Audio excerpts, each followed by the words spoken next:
vamos lá para nossa... Hoje o sermão vai ser menor, mas vamos tentar adentrar aqui do que nós precisamos no texto. Então vamos lá para o capítulo 3, versículo 49 ao 66. Nós vamos fechar o capítulo 3 hoje. Barulhinho de manhã, tá até medo. Quem encontrou? Lamentações, capítulo 3, versículo 49, e vamos até o 66. Que diz assim: os meus olhos choram sem parar e sem descanso, até que o Senhor atente e veja desde os céus. O que eu vejo entristece a minha alma, por causa de todas as filhas da minha cidade. Como a ave me caçaram os que são os meus inimigos sem causa. Tentaram acabar com a minha vida na cova e lançaram pedras sobre mim. As águas correram sobre a minha cabeça e eu disse: estou cortado. Invoquei o teu nome, ó Senhor, desde a mais profunda cova. Ouviste a minha voz. Não escondas o teu ouvido ao meu gemido, ao meu clamor. Tu te aproximaste no dia em que te invoquei e disseste: não temas. Pleiteaste, Senhor, as causas da minha alma, as lutas da minha alma, e remiste a minha vida. Viste, ó Senhor, a injustiça que me fizeram, julga a minha causa. Viste a profundeza da sua vingança, todos os seus pensamentos contra mim. Ouviste as suas afrontas, Senhor, todos os seus pensamentos contra mim. Os lábios, os pensamentos, os que levantam contra mim o dia todo, contempla-os, sentados ou de pé, eu sou a sua canção. Tu lhes darás a recompensa, ó Senhor, conforme a obra das suas mãos. Põe um véu sobre o seu coração, seja a tua maldição sobre eles. Persegue-os na tua ira e destrói-os debaixo dos céus do Senhor. Só até aí. Irmãos, na semana passada, vamos pegar o capítulo 3 todo aqui. Capítulo 3, nós podemos dizer, é o capítulo que dá para o autor fazer assim, ó, dá só uma aliviada, uma suspirada, porque o capítulo 3 que nós vamos encontrar é onde nós encontramos esse fôlego que ele consegue puxar para respirar um pouco diante daquela guerra, daquilo que Deus está fazendo com aquela nação, a punindo pelo seu pecado. E aí o capítulo 3 vai nos trazer sobre uma oração, sobre um clamor do autor.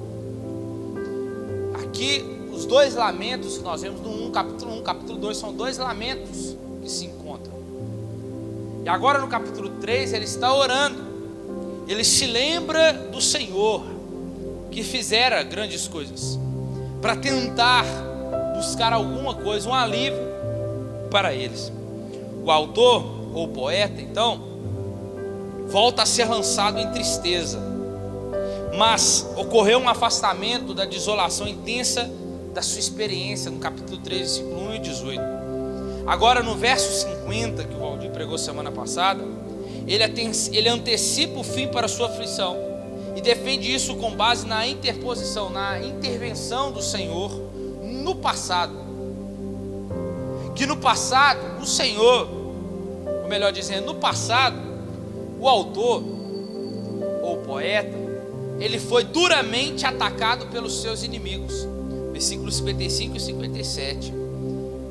Isso constituía um precedente que fornecia como uma base segura para esperar uma resposta para o seu futuro. Certamente o Senhor está ciente de todo o sofrimento que está acontecendo.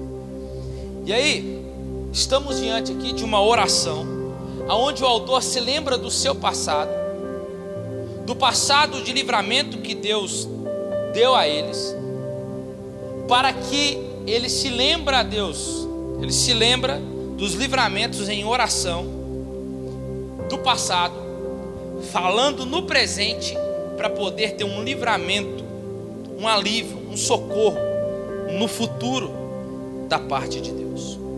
Então o que nós vamos ver aqui é uma oração baseada em experiências do passado. E aí nós vamos ver do versículo 49 a 51, que os meus olhos choram sem parar, sem descanso, até que o Senhor atente e veja desde os céus. O que eu vejo entristece a minha alma por causa de todas as filhas da minha cidade. A descrição do autor aqui, ele está tentando ver um alívio antecipado. É o que ele ora. A descrição do autor do seu sofrimento dá continuidade na estrofe anterior, porque ele diz: torrentes de águas correm dos meus olhos por causa da destruição da filha do meu povo. Ele diz o meu olho. Por que ele disse isso aqui? Esse aqui fornece para nós um vínculo verbal evidente com a palavra central. O que é isso?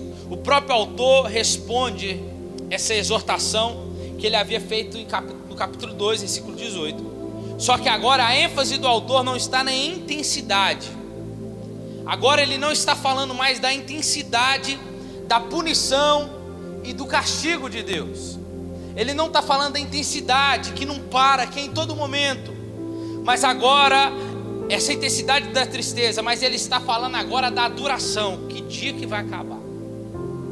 Quando vai acabar? Agora ele não quer saber se vai ter um alívio para eles poderem respirar, se vai tirar um pouco o fardo, não. Agora o autor está querendo saber até quando irá permanecer este castigo.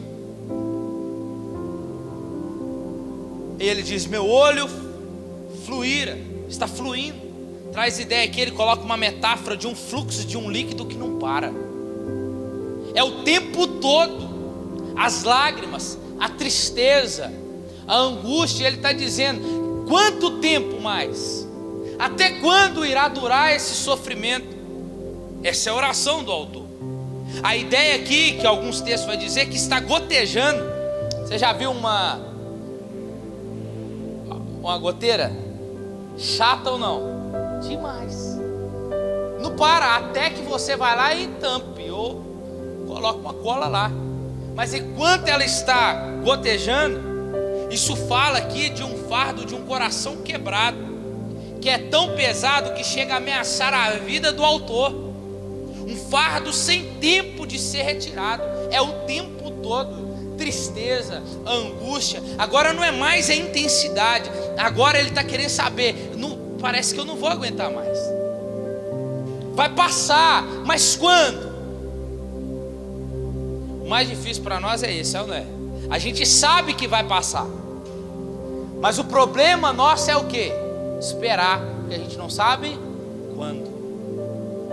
Esse é a angústia do coração do autor. Estamos cientes por que nós estamos passando isso. Já sabemos dessa intensidade que veio muito forte pelo Império Babilônico, destruindo tudo, acabando com tudo. Mas agora a minha oração, Deus, é para saber até quando vai permanecer. Será que eu vou aguentar? Mas o que vemos no texto é que não haverá diminuição na intensidade da tristeza diante do que ele está vendo à sua volta. O autor clama por um alívio, ele extravasa uma emoção que está reprimida. Ele chama não somente por atenção divina, mas também uma ação. Ele não está só clamando a Deus, pedindo a Deus uma atenção, mas ele quer que Deus só não tenha atenção, ele só não quer que Deus, que a atenção de Deus seja atraída, mas ele quer que Deus faça algo. É como nós, né? Nós estamos orando, nós oramos, e a gente acha que chamamos a atenção de Deus através da oração, mas a gente está assim: Deus, faz alguma coisa. A gente quer que Deus, através dessa atenção que nós o chamamos, extravando uma emoção, que a qual o autor não clama somente por atenção, mas ele quer uma ação. Ele está dizendo: Deus, faça alguma coisa. Mas o que vemos no texto é que o autor não descansa. Irmão, isso aqui é interessante para nós. O que nós vemos no texto é que o autor não para, que o autor não descansa em seus esforços de induzir, de orar, de clamar ao Senhor, até que o Senhor responda pelo alívio incorporado ali nas suas lágrimas. E aí o que vemos no versículo 41, ele diz: levantemos o nosso coração e as nossas mãos para Deus nos céus, dizendo: nós pecamos e fomos rebeldes. Ele está orando. O que é isso? Ele está reconhecendo. Ele está reconhecendo quem Ele é e o que Ele fez. E também tem outra aqui que Ele faz. Ele reconhece quem Deus é e não o que Deus fez. Porque uma coisa é nós reconhecemos a obra de Deus, mas outra coisa é nós reconhecemos o Deus da obra. Se nós chegamos diante de Deus dizendo assim: Deus, o Senhor fez aquilo, o Senhor fez aquilo, fez o outro, faz assim na minha vida também. A gente está interessado no quê? Naquilo que Deus faz, sim ou não? Mas agora olha a diferença. Deus, eu sou falho e sou pecador, mas eu sei quem o Senhor é. Foi isso que Ele faz aqui. Se você continuar lendo, vai falar que Ele está sentado no trono. O capítulo 3 todo, Ele está reconhecendo o senhorio de Deus, que Deus está no trono, que Ele está no controle, que Ele é soberano. Ele reconhece. Irmãos, quantas vezes nós oramos, gritamos, chamamos por socorro a Deus, até mesmo por causa dos nossos pecados, pedindo a sua ajuda, mas nós esquecemos de olhar para Deus, o reconhecendo quem Ele é, com um verdadeiro arrependimento. Não tem como nós chegarmos diante de Deus com as mãos sujas e o coração impuro, porque o Senhor vai rejeitar. Muitos de nós chegamos às vezes até mesmo com muita pompa, chegamos já dizendo o que Ele pode fazer, e nós esquecemos de reconhecer quem Ele é, e com o coração contrito, a qual a própria Bíblia diz, que a qual o Senhor não rejeitará. Quem subirá? Salmos número 15. Quem habitará no tabernáculo? Quem subirá o monte santo do Senhor? Aquele que tem as mãos limpas, o coração puro e um espírito quebrantado, a qual o Senhor não rejeitará. Então, irmãos, o que nós vemos com o autor aqui é que ele pode estar fazendo uma oração lembrando das coisas passadas, porque é como se servisse de base para firmar suas orações. Mas em nenhum momento ele está dizendo para Deus fazer como ele fez antes, mas ele primeiro está reconhecendo o poderio de Deus, o seu senhorio, quem Ele é.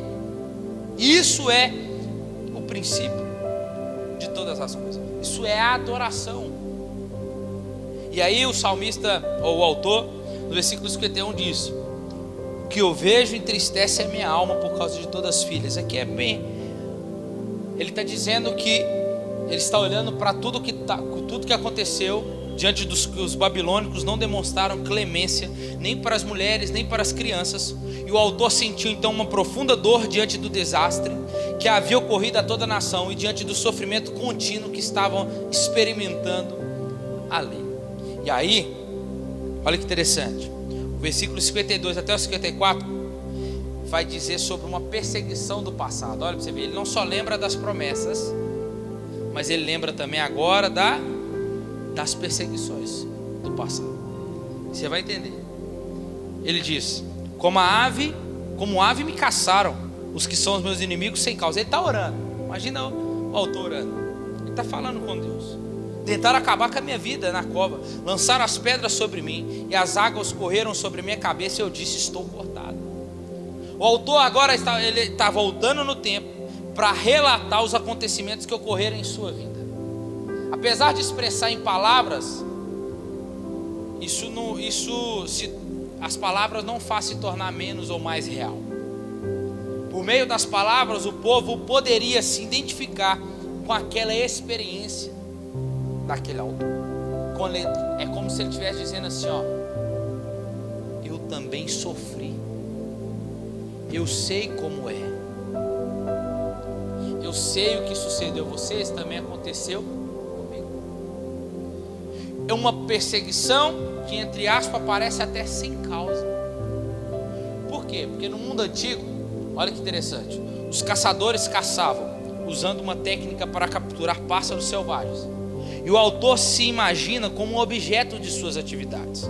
Eles tentam espantar do seu esconderijo. O que é isso? Os caçadores estão tentando fazer assim como eles fazem com a ave, eles fizeram com o autor, tentando espantar ele do esconderijo, forçá-lo a voar em pânico para suas redes ou derrubá-los com seus arcos e flechas. Isso é o que? Perseguição. Ele está lembrando, assim, aconteceu isso comigo lá. Aí continua: tentaram acabar com a minha vida na cova e lançaram pedras sobre mim, jogaram ele dentro de uma cova. Por isso que alguns dizem que pode ser Jeremias, né? Porque Jeremias 38 vai dizer que ele estava dentro de uma cisterna. A cova era um reservatório subterrâneo para guardar água, com paredes lisas e uma forma esférica que era impossibilitado de qualquer um fugir. Quem estivesse nela saberia que estava já condenado à morte. A água escorria sobre a cabeça do preso. Ali não era só um lugar de ficar preso, mas já era um lugar de execução de quem iria para ali. Assim como as águas dos olhos não deixavam de gotejar, assim também dentro daquela cova a água não deixava de cair sobre a cabeça daquele homem. E aí então a ideia do autor é o quê? Eu já não tinha mais esperança de sobreviver. Por isso ele diz: eu já era, eu estou cortado. E aí ele lembra agora, do versículo 55 ao 57, ele diz: invoquei o teu nome, ó Senhor, desde a mais profunda cova. Não tem ninguém ouvindo ele, irmãos. Ele está lá dentro, sem esperança talvez, mas ele está invocando o Senhor. Por isso, o mais importante é entender quem Deus é. Porque mesmo dentro de uma cova, mesmo você sabendo se Deus pode te tirar ou não, você sabe quem Ele é. E se você sabe quem Ele é, se Ele te deixar dentro da cova é porque é a vontade dEle. Se Ele te tirar da cova é também porque é a vontade dEle. Por isso o segredo não é ficar buscando, o segredo não é ficar esperando o que Deus pode fazer. O segredo está em reconhecer dia após dia quem Ele é. Porque se Ele me tirar da cova, do mais profundo abismo, Ele é Deus. Mas se Ele não tirar, Ele continua sendo Deus. E Ele diz: eu invoquei do mais profundo. Mas o texto nos dá o dentro do presente perfeito aqui. Ele diz: eu invoquei. Mas o texto nos diz: eu ainda invoco. Ele não só invocou o passado, mas ele está dizendo no tempo presente: eu ainda invoco. E há evidências que sugerem o uso nesse sentido do presente. Então ele está dizendo, o texto está nos ensinando que ele não só invocava, mas ele continua invocando. É como, por quê? Porque o texto diz que o Senhor o tirou da cova. Porque ele está falando isso aqui no texto. Então ele está dizendo: eu invoquei o Senhor lá atrás, e eu estou aqui agora de novo, te invocando. O que o autor nos aponta aqui, irmãos? Que ele não só invoca o Senhor no momento que ele está na tempestade, no momento de aflição dentro daquele calabouço, mas se Deus o tirar de lá, ele vai continuar invocando o Senhor. Amém?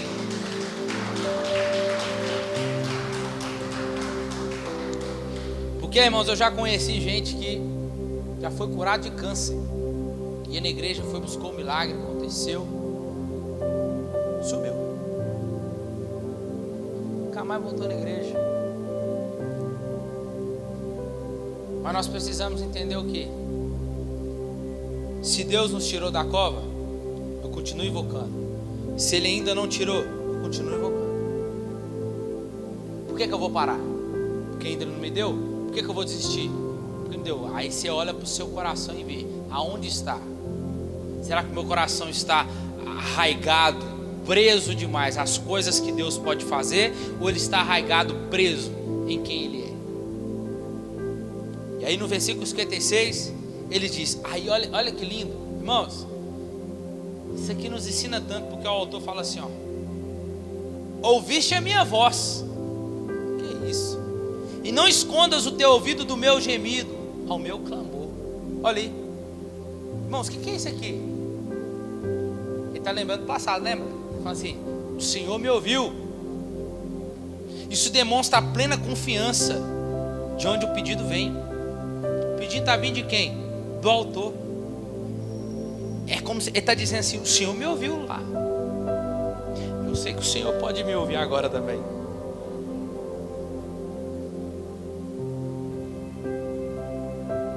Tu ouvirás a minha voz.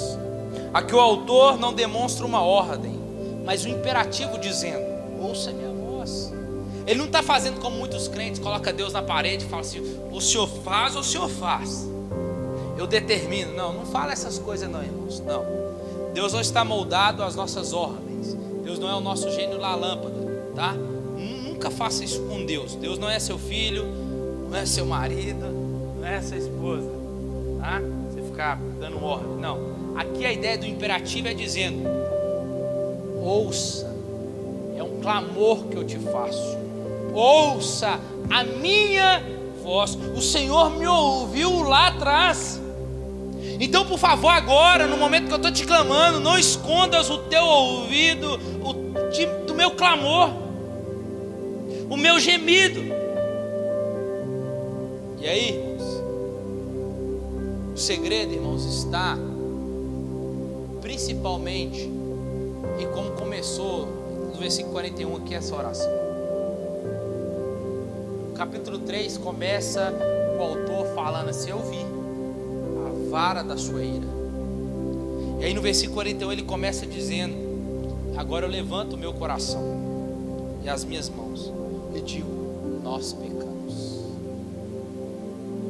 Não tem como nós clamarmos, não tem como nós dizer como ele está dizendo aqui: eu te invoquei e o Senhor me ouviu, se nós não nos arrependemos antes, se nós não abandonarmos antes aquilo que nos assegura, aquilo que nos prende, que muitas das vezes é o nosso pecado. Não tem como, porque o céu vai ficar de bronze para nós. É por isso que em todo tempo é pedir perdão, é confessar o pecado e abandoná-lo, para continuar seguindo, para que aí sim a gente vai dizer: Senhor, em 1900x bolinha, eu invoquei o Senhor, mas no ano de 2022 eu estou aqui, faltando uma semana para acabar, eu estou aqui te invocando de novo, porque você consegue se achegar a Ele, irmãos, com arrependimento, com as mãos limpas e um coração puro. E aí o versículo 57 diz: tu te aproximaste. Olha para você ver, ele não só invocou, mas ele ainda invoca. Ele não só ouviu, ele quer que o Senhor agora ouça-o. E ele agora sim está dizendo: tu se aproximou no dia que eu te invoquei. O Senhor chegou perto, o Senhor esteve. Isso é lindo, irmãos. O autor relata que Deus havia se aproximado dele, conscientizando de sua presença e o ajudando. Ele recebe ajuda por palavras, dizendo: e disseste, não temas.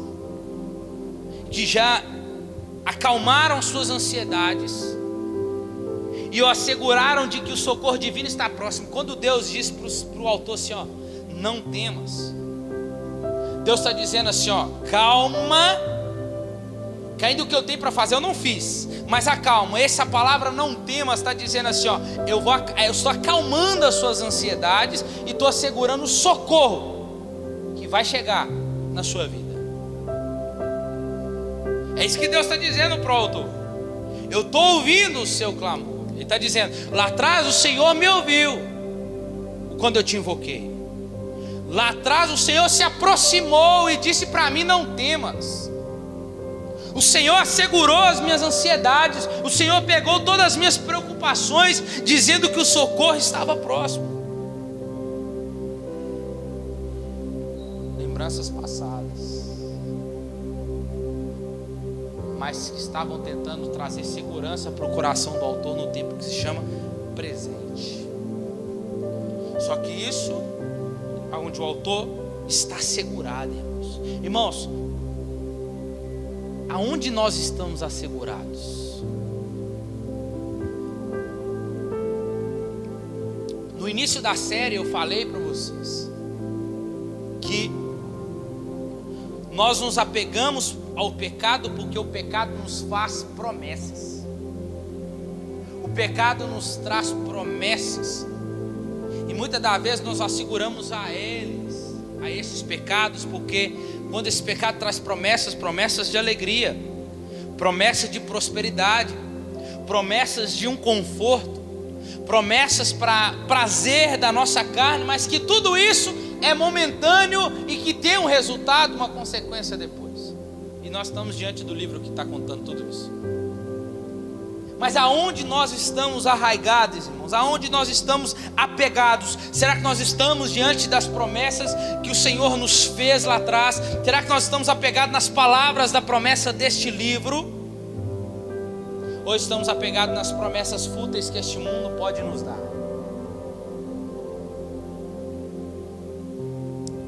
Só que ainda nesse meio dessa oração está acontecendo o que acontece comigo e com você muitas das vezes. Deus não dirigiu ainda nenhuma palavra para o autor, nenhuma palavra de revelação dentro da sua agonia, mas ele está falando com Deus. Ele continua orando, ele continua o seu clamor, porque ele sabe que o Senhor ouviu lá atrás e ele continuou invocando o Senhor. E ele sabe que no tempo certo a sua oração vai ter resposta.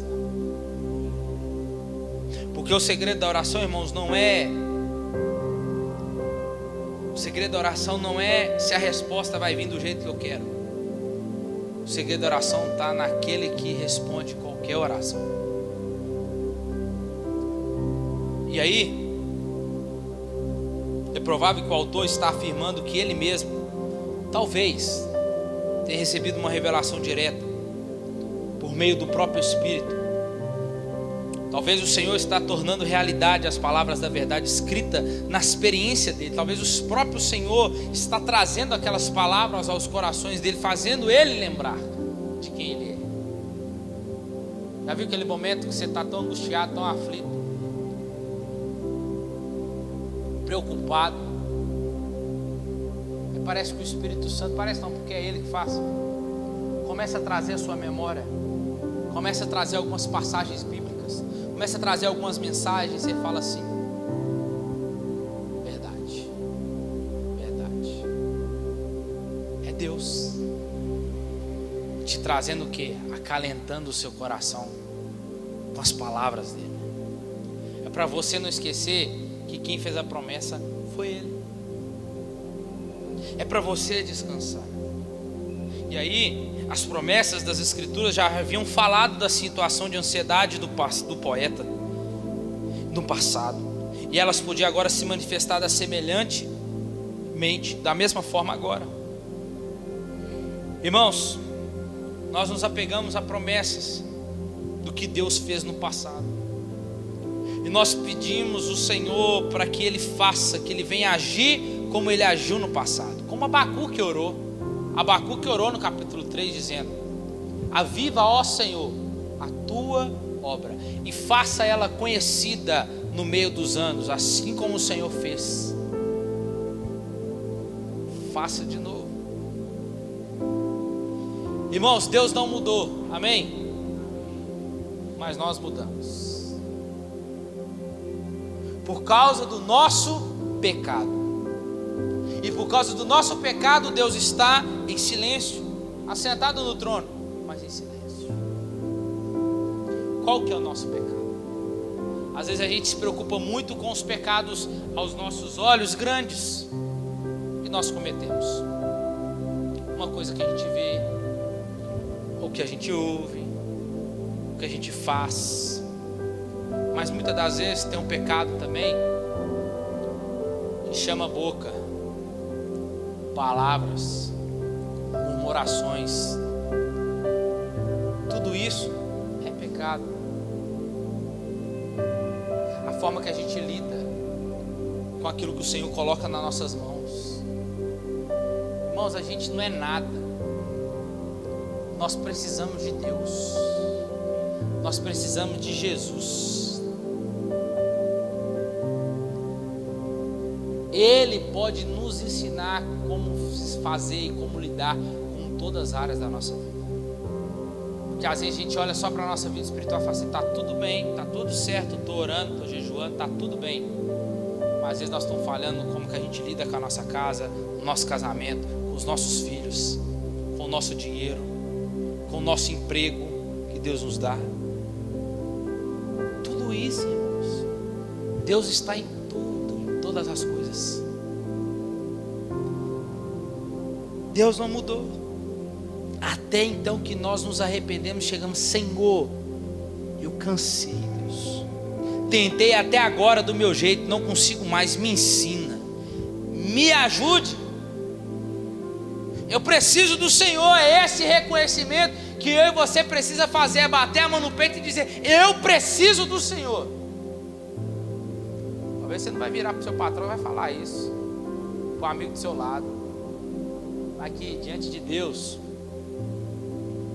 vale quem você é na sua empresa, vale o salário que você ganha, os currículos que você tem, as pós-graduações que você tem. Diante de Deus não vale nada. E diante de Deus vale simplesmente ser servo. Senhor, eu preciso de Ti. Há quanto tempo a gente não fala isso para Ele? Sabe por que a gente não fala? Porque a gente às vezes acha a gente muito autossuficiente, como o povo hebreu aqui. A gente vai estudando, a gente vai trabalhando. Não, estou tendo dinheiro porque eu trabalho. Estou trabalhando, estou correndo atrás. Então, sou digno do meu trabalho, do meu salário, amém, é. Mas se a porta fechar, ano que vem anda as portas abertas, amém. Mas se Ele abrir, e aí, para a gente fechando, versículo 58 ao 63. Pleiteaste, Senhor, os pleitos da minha alma, as lutas da minha alma, remiste a minha vida. Viste, ó Senhor, a injustiça que me fizeram, julga a minha causa. Viste a profundeza da sua vingança, todos os seus pensamentos contra mim. Ouviste as suas afrontas, Senhor, todos os seus pensamentos contra mim. Os lábios, os pensamentos dos que se levantam contra mim o dia todo. Contempla-os, sentados ou de pé, eu sou a sua canção. Aqui a oração do salmista é uma oração para o Senhor julgar a causa dele.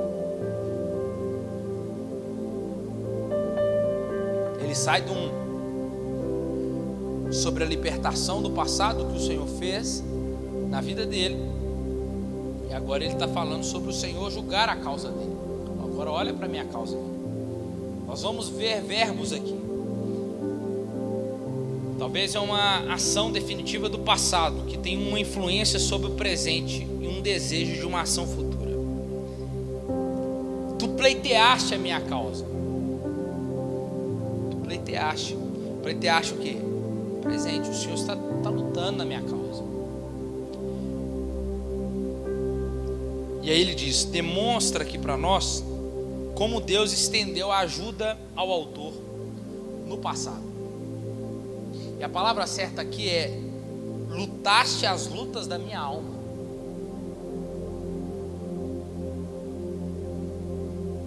O Senhor luta as lutas da nossa alma.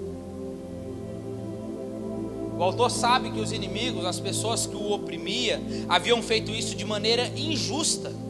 E por isso ele pede o rei da aliança, que é Deus, que intervenha para que ele julgue a causa, para que ele exerça justiça ao respeito dele. Porque o povo era incapaz de se proteger contra ataques de seus inimigos. E o Senhor estava ciente de tudo isso. E aí, tu lhe darás a recompensa. Olha o que ele está dizendo agora. Tu lhe darás, fica de olho nessas palavras, ó. Tu lhe darás a recompensa, ó Senhor, conforme as obras das tuas mãos. Põe um véu sobre o coração, seja a tua maldição sobre eles. Persegue-os na tua ira e destrói-os debaixo do céu, Senhor. Sabe o que ele está dizendo? Senhor, dá o que eles merecem. dá o que eles merecem?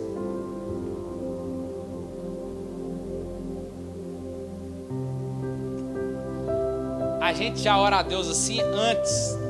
Nós nem passa pelo pedido de perdão, a gente nem confessa pecado, a gente nem se arrepende, a gente já chega aqui, ó, já.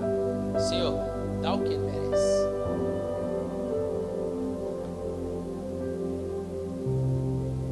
Irmãos, cada um desses 3 versos começa com está mostrando para nós o que Deus fará. Os pedidos que o Senhor haja dessa maneira, retribuindo, perseguindo-os. Irmãos, soberania de Deus, soberania divina e escolha humana. Deus arquitetou o plano todo da cruz. Quem levou Jesus para a cruz? Pilatos, o povo, foi para a cruz. A Bíblia diz assim que ai daquele que pendurou Jesus no madeiro. Mas não era obra de Deus? Sim ou não? Era a vontade de Deus. Não foi Deus que enviou os babilônios? Foi. Mas o próprio Deus vai julgar os babilônios pelo que eles fizeram. Porque Deus usa o ímpio, irmãos, para cumprir o seu propósito e a sua vontade. Se o ímpio não arrepende, ele vai ser julgado. Isso é Deus nos mostrando que quem mexe, quem tem as rédeas da história do mundo é Ele. E aí, a situação demonstrada aqui só poderá ser resolvida por meio da ação de Deus. E esse tipo de oração, irmãos, não é incorreta. Senhor, dá o que eles merecem. Não é incorreta. Pode até ser feita por nós, desde que estamos diante de Deus com os nossos corações limpos, mãos limpas e um coração puro. Não precisa vir com o coração cheio de ódio. Deus está vendo seu coração, está aqui que morra. Mas o autor está falando aqui de pessoas, irmãos. Sabe o que esse aqui está usando? Ele está falando de pessoas aqui que se recusaram-se a arrepender. A este Senhor, persegue-os. A este Senhor, coloque em maldição. A este, dá a recompensa que eles merecem. Chegará o dia deles. Chegará o dia deles. E para você que está aqui nessa noite, que não quer se arrepender dos seus pecados, olha o que vai acontecer. Você receberá o que você merece. Quando a Bíblia está dizendo que segundo eles merecem, demonstra uma recompensa que seja proporcional à conduta deles. A mesma força que a gente usa para pecar é a mesma força que Deus vai usar contra nós. E ele diz, de acordo com a obra das suas mãos. Não é eu, é com as suas mãos. E aqui não deixa dúvida que o autor espera que o juízo venha sobre seus opressores, tanto por suas ações quanto por palavras. Olha o que Jeremias diz, 51. Um destruidor virá contra a Babilônia. Olha aí, Deus já profetizando por meio de Jeremias. Um destruidor virá contra a Babilônia. Seus guerreiros serão capturados e seus arcos serão quebrados, pois o Senhor é um Deus de retribuição e Ele retribuirá plenamente. O Senhor é um Deus de retribuição, irmãos. Ou nós mudamos, ou a gente se arrepende. Deus os perseguirás e erradicarás. É um termo que trata aqui, sabe o quê? Extermínio. Deus exterminará completamente os seus inimigos. O que vemos aqui, irmãos, nessa noite, é o autor, depois de escrever a situação da cidade, do povo, que nós aprendemos desses capítulos, nós vamos ver a sua dor e a aflição. Do versículo 19 até o 39 do capítulo 3, vemos o autor concentrado em falar na esperança que temos em Deus, em qualquer que seja a situação que nós encontramos. O que o autor nos mostra aqui é que independente de como esteja, irmãos, nós estejamos, seja no silêncio, seja num tempo doloroso, pesado, o autor está nos mostrando aqui: continue clamando, orando, porque você é povo dele. As circunstâncias, o que aconteceu, mesmo que foi ato dele, não deixou de ser povo dele. Se tem muitos que abandonam, que não quer se arrepender, que quer entregar tudo, que quer ir para o mundão, assim como o autor, irmãos, eu creio que Deus pode olhar para cá hoje e encontrar um remanescente como esse autor. Um remanescente, que é isso? Que enquanto uns não querem orar, eu vou continuar orando. Enquanto uns não querem chorar pelos seus pecados, eu vou chorar pelos meus pecados. Enquanto uns não querem se arrepender, eu vou continuar arrependendo dos meus pecados. Enquanto uns não querem mudar, eu vou continuar mudando todos os dias. E entendendo que o quê? Que é Deus, o reconhecendo quem Ele é. Tem remanescente aqui nessa noite? Amém? E é esse que quer obedecer, como o autor fez. Enquanto o povo não clama, tem um que lembra de quem Deus é. Amém? Fica de pé no seu lugar, irmãos. Pai, em nome de Jesus, nós te agradecemos. Obrigado pela tua